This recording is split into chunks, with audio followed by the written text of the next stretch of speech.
Alabama 3 con Peace in the Valley. Y si se pone Alabama 3, aparece mi señor padre, Pablo Chiacho, fanático de la banda, que dice: vamos.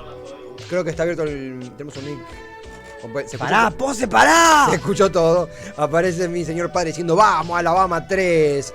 Gracias, gracias por estar del otro lado. Placer y gran momento que estés aquí escuchando, porque no estoy solamente yo, Esteban Chacho y Facundo Pérez, sino también está Balutealdo con su ya clásica columna mística, rebelde, preciosa, increíble, inteligente, espacio, columna, segmento que ha dado de llamar. Muchos elogios acá. ¿Sí? Bueno, claro, ¿ves por qué yo digo lo que digo? Porque si me dicen todos estos comentarios preciosos, se me sube la autoestima. Yo salgo acá y no soy la misma. La columna Abro Debate es la que nos hace grande. Balutealdo, ¿cómo estás? Gracias, muy bien. ¿Ustedes? Súper bien, súper Estoy contento. feliz de estar un jueves aquí junto a ustedes. Mientras expropiaron Canal 13, ¿eh? Expropiaron Canal 13. Facu tira noticias por a ver si le pega alguna. Algún día le voy a pegar alguna. El gobierno uruguayo expropió Canal 13, confirmado. ¡Ah, qué loco! Ah, Es un experimento social. sí veo. ¿Le va bien? Por ahora no pegué ninguna. Facu, yo creo que tenés que dormir antes de hacer todo eso. Sí, puede ser. Balutealdo, además aquí de juntarnos a conversar, picar unas deliciosas garrapiñadas buena fide y entre otras cosas, estamos también interesados del tema que has traído, que es un tema que parte de una noticia muy impactante, de afuera, pero muy impactante igual, Sí. que llegó a nuestros oídos. Pero antes de eso, ¿cómo se arranca? ¿Por qué has elegido este tema? ¿De qué va? Bueno, todos los temas que traigo acá en general me interesan, si no sería un bajón. Y es lo que me da fuerzas a efectivamente levantarme a las 7:30 de la mañana. Claro. Y venir a hablar de cosas muy interesantes. Y fue una noticia que vi hace un tiempo ya, pero como que la fui pateando y dije, bueno, hoy vamos a hablar de esto, que tiene que ver con la inseminación asistida, que creo que es un tema que no está saldado, sino todo lo contrario, y cada día se debate más porque también tiene que ver con los avances tecnológicos, ¿no? que van sucediendo y cómo eso muchas veces va cambiando las estructuras sociales, porque tienen que ver con cómo nos relacionamos, cómo interpretamos nosotros lo que es tener hijes, ¿no? Lo que es ser mapadres y todo eso. Y la noticia se trata sobre Ana Obregón, que es una actriz española de 68 años, que fue a buscar a su nieta a Miami. Y ustedes dirán, ¿cómo que la fue a buscar? ¿No? Que vivía ahí, la nena, no. Sino que esta bebé fue gestada con el óvulo de una donante y con el esperma del hijo de Ana Obregón, que se llama Alex, se llamaba, porque él murió por un cáncer en el 2020. ¡No! Chicos, un montón.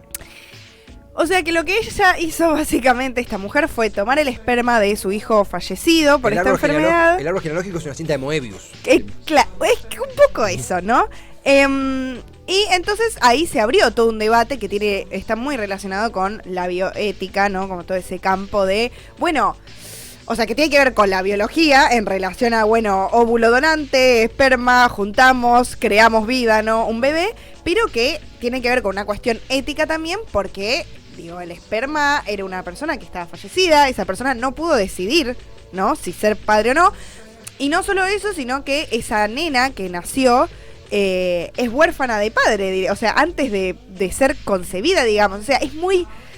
te explota un poco la cabeza. Sí, o sea, realmente es muy llamativo y no tiene como que ir sobre sus pasos porque es muy complejo y una cuestión no solo científica, sino también moral, digo, esta cosa de el esperma de un hijo fallecido, es demasiado. Es muy claro, demasiado. por eso, es ético, moral, es fuerte, digamos, el tópico. El esperma del hijo fallecido. ¿Cómo lo consiguió? No me lo preguntes. No, pero ¿lo consiguió post-mortem o él había...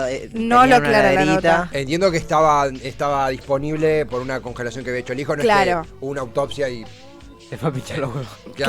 No. Yo creo que no, o sea, claro, era algo que está disponible, pero bueno, así todo se está jugando con muchas cosas que son polémicas, ¿no? Sí, total. Y se abren una cantidad de preguntas que es justamente esto, ¿no? Bueno, el derecho a ser mapadres, en este caso de la mujer de ser abuela, porque madre ya fue, digamos, ya había sido, pero su deseo de ser abuela. El tema de ser donante, ¿no? ¿En qué condiciones están las personas que se proponen para ser donante de óvulos en general? También puede ser donante de esperma. La identidad de ese niño o niña que nace, ¿no? Como que tiene que ver. Y sobre todo, el tema que me interesa bastante a mí traer hoy, la reconfiguración del parentesco. Claro. ¿Por qué reconfiguración? Porque es lo que veníamos diciendo, se mueven bases que antes, por la imposibilidad de estos avances tecnológicos, dábamos por sentado un montón de cosas que ahora, bueno, tal vez se movilizan un poco más y efectivamente ese tipo de relaciones se reconfiguran, ¿no? Se mueven y se ponen en otro lugar y efectivamente empiezan a tener otro significado y se empiezan a poner en juego otros tipos de relaciones también. Ahora, ¿qué es el parentesco? Creo que ya lo dije varias veces en las columnas. Es un tópico que en antropología lo tenemos recontra mega presente porque también nos ha dado de comer muchísimo.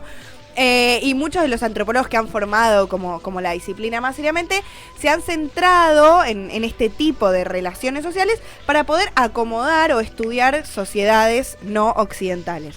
Es decir, que estos antropólogos iban a islas muy lejos de Europa y decían, a ver, acá, ¿quién es la mamá? ¿Quién es el papá? ¿Quién es el hijo? ¿Cómo se organiza esta sociedad? ¿No? Podrían ser sociedades en clanes, etcétera, pero que siempre tenía algún tipo de relación con este parentesco. Claro.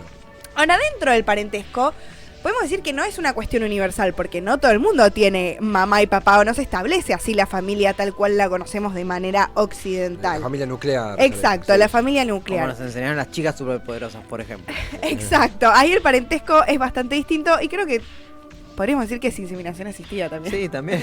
Y el profesor que tiene Antonio. que, claro, exacto, que tiene que ver un poco con el avance tecnológico. Ahora, dentro del término parentesco tenemos, por un lado, vamos a hablar de la consanguinidad, que es lo que conocemos más fácilmente, o en otras palabras, como ese vínculo biológico, ¿no? O natural, que no podemos ignorar, en el sentido de compartir sangre, ¿no es cierto? Compartir genes. Y que es básicamente un aspecto interno y no transformable. O sea, digo, lo quieras o no, ese aspecto existe. Después, otro tema es cómo lo tomamos, ¿no? El significado cultural que tiene Sí. ese compartir genes. Pero hay un lazo sanguíneo. Pero hay un lazo sanguíneo, Claro. exacto. A eso le llamamos cosanguinidad. O sea, hay una continuidad biológica que no se puede ignorar y que es, en nuestra sociedad occidental, por lo menos, hasta hace relativamente poco tiempo, le damos muchísima importancia porque también básicamente nos determinaba la identidad como seres humanos, ¿no? Y era lo que nos permitía hacer un recorrido Claro. familiar que tiene que ver, bueno, con la reproducción del sistema, ¿no? Con todo el tema de la propiedad privada, etcétera, etcétera. O sea, ha jugado un rol muy, muy importante hasta bien entrado el siglo XIX, ¿no? Básicamente. Ahora eso está cambiando un poco, ¿no? Y después por el otro lado tenemos como las relaciones más de afinidad, las relaciones sociales que son externas, ¿no? Y que tienen que ver con una elección, como lo es, por ejemplo, el matrimonio. O sea, en teoría, uno elige con quién casarse, ¿no? Y ese tipo de relaciones se llama relaciones de afinidad. Claro. Consanguinidad, compartimos sangre, relaciones de afinidad, yo elijo con quién casarme. Claro. ¿No? Básicamente. Bueno, todo eso forma parte de lo que los antropólogos llaman justamente el parentesco. Ahora, atención, porque este concepto, uno es un concepto analítico, o sea, no quiere decir que lo toco y lo veo ahí, ¿no? Es algo que nos permite entender a la sociedad, pero el parentesco aparece como una especie de mediador, ¿no? Entre la conexión de lo biológico, o sea, esta consanguinidad, con las relaciones sociales, o sea, la afinidad, Claro. ¿no? Por eso digo que une todo y nos permite entender cómo se hablan estas dos cosas. Que esa conexión puede justamente cambiar a lo largo del tiempo. Puede empezar a importar una más que la otra, sin que la otra desaparezca necesariamente, pero sí pueden cambiar esos En roles. términos generales. Exacto, Claro. exactamente. A nivel de importancia social, Claro, básicamente. Ahora, justamente en la actualidad, a partir del siglo XX, empieza, ¿no?, a importar un poco más, o parece ir más por el lado de la importancia de la afinidad, en el sentido de que no se deja de lado esa consanguinidad, esa importancia biológica, pero sí como que empieza a entrar más en juego esta cuestión del poder elegir a la familia. Claro. Cuando uno dice familia de manera occidental, obvio que a todos se nos ocurre decir, bueno, mi mamá que me parió, ¿no? Mi papá que efectivamente comparto genes, etcétera. Pero sí hay como una apertura mucho más de empezar a elegir a esa familia. Muchos decimos, mi hermano del alma, ¿no? Por ejemplo. Ha pasado mucho también. de última después en el cierre podemos poner más ejemplos personales, pero a mí me pasa, justo tuve un debate muy interesante familiar sobre cuando padre o madre se separan y forman familia, y yo tenía la fea costumbre por ahí de referirme a esto, bueno, medio hermano. Claro, hermanastro, no sé qué. Y en mi familia materna se podía decir medio hermano porque mi abuelo, cuando hablaban de su medio hermano, entre comillas, que era hijo de otro padre, pero misma madre, se enojaba porque él decía, ¿qué es medio hermano? ¿Que el 50% de mi hermano? Es mi hermano y punto. Es mi hermano y punto. Claro. Sí, a mí me pasaba lo mismo con mi hermano. No, y quería decir esto, que justo esta semana me pasó de hablar con dos personas, una persona embarazada y una persona que había tenido un hijo hace poco, y las dos chicas me dijeron más o menos lo mismo, que era algo como, uno de mis miedos era que mi hijo me caiga mal. Como que había Mirá. algo de la cuestión de la Exacto. afinidad pesando, que quizás en otra época no tendría Ni se sentido. te ocurría. Claro, bueno, y ese ejemplo es espectacular porque justamente lo que venimos a hablar es que actualmente el mundo de lo construido se extiende más allá de la naturaleza, ¿no? O sea, no basta con compartir genes, sino que tenemos que generar justamente esta afinidad, ¿no? Básicamente lo que viene dado ahora es la obligación de escoger. No tanto como de compartir esa genética, Claro. sino efectivamente de elegir cómo construir este parentesco. Y actualmente son las relaciones cotidianas las que terminan creando esos vínculos de parentesco muchas veces. Claro. ¿Qué es lo que decías vos, no? Familias ensambladas, mi caso es lo mismo, digo, para mí son hermanos, porque es esa cuestión de cotidianidad la que termina construyendo esa afinidad. Ahora, justamente estas nuevas tecnologías, como la inseminación asistida, que es el caso de Ana Obregón y de muchas otras mujeres también, y parejas, etcétera, nos permiten disociar la sexualidad del parentesco, ¿no? Esta idea de la reproducción y el tener hijos y el tener familia, Sí. con ese parentesco. O sea, uno puede vivir su sexualidad por un lado sin necesidad de construir, ¿no?, esta red de Exactamente. parentesco. La no obligación, básicamente, de reproducirse. Ahora, en la inseminación asistida, esta consanguinidad no viene dada, ¿no? Sino que es justamente algo que se elige y se construye, y que lo que se empieza a poner en juego y entra como un nuevo aspecto es el deseo de la paternidad, Claro. justamente. Que requiere a dos personas de mínima. Exacto. De lo lógico, ponerlo. Sí, pero que lo dado no se sitúa 100% en lo biológico, sino en la intencionalidad. ¿Qué es lo que le pasó a esta mujer, no? O sea, esa intención y ese deseo de ser abuela, o que le pasa a muchas otras parejas, ese deseo de ser padres y por una cuestión justamente biológica reproductiva no poder realizarlo, y lo que los guía es un deseo de esa paternidad.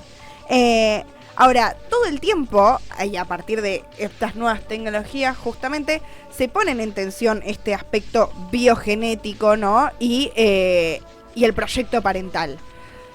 ¿Y por qué digo que entran en tensión? Porque, bueno, una de las cosas que se debatió también a partir del caso de Ana Obregón es como casi esta mercantilización de los cuerpos gestantes. Sí. ¿No?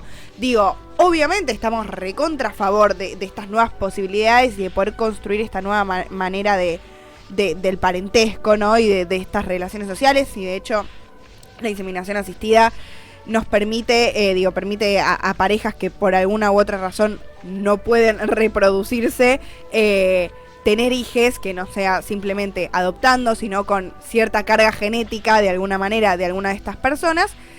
Sin embargo, no podemos evitar pensar que si no hay algún tipo de regulación ante estos nuevos deseos, y un poco el sistema capitalista salvaje lo va a fagocitar, ¿no? Y lo va a llevar como va a tirar agua para su molino en relación a que, bueno, ¿qué pasan con estos cuerpos gestantes que se ponen, sobre todo las donantes de óvulo, ¿no? Que implica cargar con un bebé ajeno, podríamos decir, ¿no? 9 meses, ¿y en qué condiciones? Porque eso se paga. Sí. Está dentro del mercado, ¿no? Es un bien que se compra y que se vende. Y es un mercado tan difícil de acceder para la clase media argentina, que queda un poquito fuera del debate. Como eso es algo que pueden hacer los ricos, y es en todo caso un debate para los ricos, pero no deja de ser un debate moral, biológico, recontra interesante de dar, porque efectivamente es algo que está pasando cada vez con más frecuencia, y quizá estamos en una etapa piloto donde es algo que sucede en la farándula. Por eso hablamos de Ana Obregón, creo que también el caso de Marley. Claro, el bueno, caso de con Ricardo Mirko, Ford. sí. Bueno, el caso de Mirko es re polémico también, porque muchas veces, como siento a veces, esto ya es entrar full en modo filosófico, pero como nos dan esta posibilidad de, como lo que veníamos diciendo, este deseo de elegir, y tal vez nos pasamos 15 pueblos en todo lo que habíamos construido anteriormente, en relación a que empezamos a elegir las características de nuestro hijo, ¿no? Claro. O sea, ya... Un sim. Exacto, o sea, ya como como el dios de la biología pasa a ser reemplazado prácticamente, ¿no? Por nuestro deseo. Digo, el combo genético Claro. que sucede, digo, cuando uno se reproduce, básicamente, es algo que como sujetos no podemos controlar y estamos entregados un poco, ¿no? A ese misterio de la naturaleza. Ahora de repente lo podemos elegir. Yo quiero a mi hijo con ojos celestes, rubio, blanco, ¿no? De más o menos determinada carga genética, etcétera. Y que muchas veces, como lo que venías diciendo vos, Tevi, el acceso a este deseo lo tienen mayoritariamente las clases altas. Exactamente. Y esas donantes de óvulo, ¿no? No son específicamente chicas o cuerpos gestantes de clase baja porque tienen que haber cierto mantenimiento, pero sí, están por abajo económicamente de esta gente que les paga Exacto. para hacer eso, ¿no? Sí, Exacto. sería una... Tengo dos cosas para decir. En realidad un Bueno. montón, elegí dos. Una es, sería una distopía que haya una especie de trata de personas gestantes. O Que sea, un poco ya la hay, no sé bueno, si... es tremendo. El cuento de la criada, no sé si recuerdan esa serie, sí. un poco va por ese lado, ¿no? ¿Sí? Es tremendo, Sí, sí, sí. digo, y es esto, ¿no? La necesidad de regulación para que el capitalismo salvaje no termine llevando a trata de cuerpos gestantes. Y por otro lado, con el caso de Obregón, que igual por ahí es para debatirlo un montón, Sí, son temas que no tienen fin. no tienen fin. A mí lo que me hace un poco de ruido es la cuestión de, bueno, ese niño o niña que nazca, esto, ¿no? De que no va a tener padres, va a tener abuela. La abuela es abuela por una cuestión analítica de, bueno, en realidad Sí, es el del esperma parentesco, del literal, hijo, qué sí, sé yo, sí. pero supongo que lo va a criar ella. Sí. Como todas esas cosas que llegan son medias raras. Bueno, es que particular. es justamente esto, ¿no? Empiezan a mover un poco el hormiguero de todo lo que teníamos construido antes. Exacto. Que no es que está mal, ¿no? Simplemente uno se tiene que poner a pensar y analizar. Y sobre todo, como lo veníamos diciendo, cuando sabemos que hay un sistema que se aprovecha, ¿no? De todo esto para hacer ganar siempre a la menor cantidad de gente posible y hacer perder a la mayoría, pues empezar a poner regulaciones sobre este tipo de cosas, porque si no termina pasando eso, que se mercantiliza y terminamos en el mismo círculo de siempre y No, totalmente. se complica la cosa. Totalmente, es un debate cada vez más frecuente que creo que ahora no en la superficie no ha accedido no sé, recuerdo en la revista, que no sé, Cosmo, esto de Ana Obregón, y de repente es un tema antropológicamente, Sí, sí, sí. políticamente, humanamente, recontra interesante y recontra necesario de abordar. Vale, Tealdo, nos has dado muchísimo en qué pensar. Ay, me alegro. Como siempre, ni Dark se animó a tanto, un poco el cuento de la criada, claro. Real, Dice exacto. la Chifi. Balu, gracias totales por semejante columnón. Ay, gracias a ustedes por invitarme, como siempre, tenerme en la mesa y me recontra divierte hablar de esto con ustedes. Es un placer, felices estamos nosotros. Vamos a ir a un corte musical. Si viene ya mismo, ya fue.